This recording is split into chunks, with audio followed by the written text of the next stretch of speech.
So here we are at the New Brunswick Geology Museum. Here's our table. Here's some of our activities. We're going to do another different video about that probably in a couple weeks, but there's a little preview. All my toys. So my parents always told me, these toys aren't good for you anymore. You're an adult. Well, I'm using them now. So yeah. Here's Gary. Chris and his dolls. And here's our Dryptosaurus casts. Very lucky to have them. I don't know, this is a cool museum. It's not the biggest museum, but it has a lot of cool stuff. They have some Maiasaura things here. We have a model of a Brontosaurus. Yes, it's actually a Brontosaurus. It's really old. And there's a Frankenstein mount of, I believe it's part Apatosaurus and part Diplodocus. That's why their casts are kind of different colors. I always forget what you told me about this one.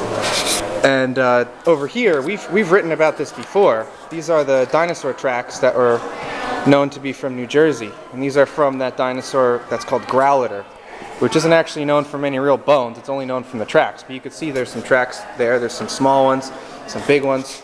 And there's a model of what they think Growlither may have looked like, but it's basically a Coelophysis, another dinosaur that we've covered on our site before. This track's on the site for sure. Yeah, we definitely have one on this.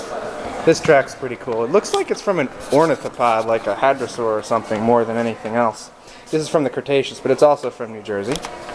And speaking of hadrosaurs, we have a bone chunk from Hadrosaurus as well, complete with a outdated yet still pretty painting and a model. They have some skulls. There's Allosaurus and Styracosaurus. There's, I believe, an Euntotherium and a Paraceratherium and Andrewsarchus down there.